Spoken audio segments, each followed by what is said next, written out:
વરસાદ વરસ્યો છે। વરસાદી ઝાપટું પડતા મિયા ગામમાં શેરી ગરબા આયોજકો મુશ્કેલીમાં મુકાયા છે। તો વરસાદે વિરામ લીધા બાદ લોકોએ હાશકારો અનુભવ્યો હતો।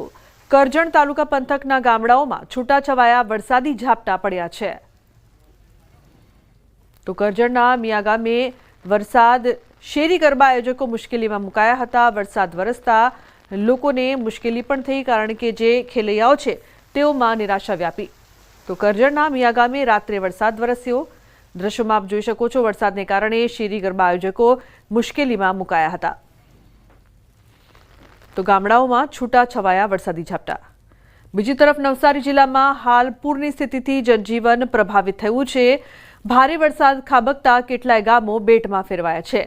સરીખુરદ ગામ સુધી નદીના પાણી પ્રવેશી જતા લોકોને ભારે હાલાકીનો સામનો કરવો પડ્યો। તો ગામમાં માતાજીનું મંદિર પણ પાણીમાં ગરકાવ થયું છે। નવરાત્રીના બીજા દિવસે મંદિરના પ્રાંગણ પણ પાણી ફરી વળ્યા છે। માં અંબાની આરાધનાનો નવરાત્રિ પર્વ ચાલી રહ્યો છે। આજે બીજું નવરાત્ર છે, ત્યારે નવસારી જિલ્લાનું સરીખુરદ ગામ છે કે જ્યાં માં અંબાનું મંદિર છે પાણીમાં ગરકાવ થઈ ગયું છે। ખાસ કરીને આ મંદિર એ છે કે અહીંયા રાત્રિ દરમિયાન આ વિસ્તારના લોકો માં અંબાની આરાધના કરતા હોય છે। નવરાત્રિનો સમય છે જેને લઈને ગરબે ઘૂમતા હોય છે, પણ જે પ્રકારે આવા ડાંગમાં વરસાદે વિતાઈ લેતા જે રીતે ધમાકેદાર બેટિંગ કરી છે તેને લઈને તેની અસર સીધી નવસારી જિલ્લાના બિલ્લીમોરા ચીખલી વિસ્તારમાં જોવા મળી રહી છે। ખાસ કરીને અંબિકા નદી ગાંડી તૂર બની છે, ત્યારે ગામમાં પાણી પ્રવેશી રહ્યા છે। ગામથી અંબિકા નદીથી કહી શકાય કેટલાક મીટર દૂર આવેલા, કેટલાક કિલોમીટર દૂર આવેલું આ ગામ છે।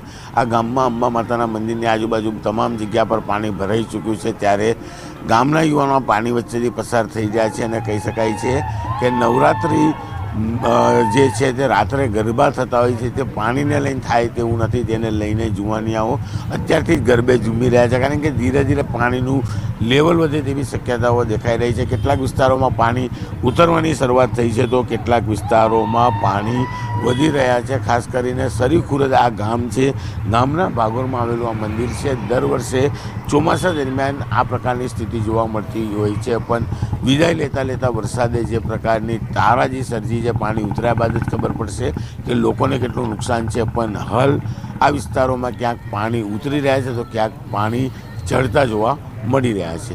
કેમેરામેન જીગર ગુગલ સાથે કીર્તેશ પટેલ, ન્યૂઝ 18 ગુજરાતી, નવસારી। ભાવનગરમાં આવારા તત્વો બેખૌફ બન્યા છે। શહેરના રૂપમ ચોક વિસ્તારમાં લુખ્ખા તત્વોની દાદાગીરી સામે આવી છે। ખોડિયાર નાસ્તા ગૃહમાં અલ્તાફ નામના શખ્સ દ્વારા દાદાગીરી કરી દુકાનધારકને ધમકી આપ્યાની ફરિયાદ નોંધાઈ છે। તો દુકાનના માલિક નવીનભાઈએ જણાવ્યું કે અલ્તાફ વારંવાર દુકાને આવીને પૈસા માંગતો અને ના પાડતા છરી બતાવીને ધમકી આપતો। સમગ્ર ઘટનાના સીસીટીવી ફૂટેજ પણ સામે આવ્યા છે।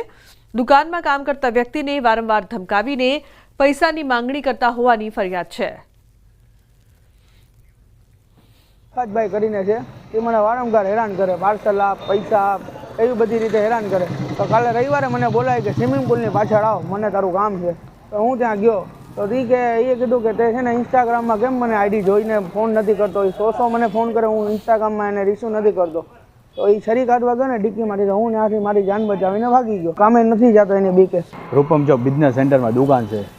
આ ભાઈને લપ હતી, 2-3 દિવસે ને પૈસા માંગતા હતા ભાઈ, અલ્તાફભાઈ।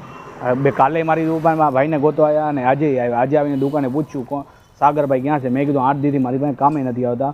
એ કે અહીંથી નીકળે તો જોઈ લેશું તને। મેં કીધું મને રેસ ભરવાની વાત ન કરો, એમ કરીને ગાડી બોલવા લાગ્યા અને છરીનો ઘા કરવા લાગ્યા। તો આને પાછી હજી ફોન કરે છે કે એને કંઈ કેસ ન કરે તો નહીં તો જોઈ લઈશું બેયને। હજી પણ ધમકી આપે છે।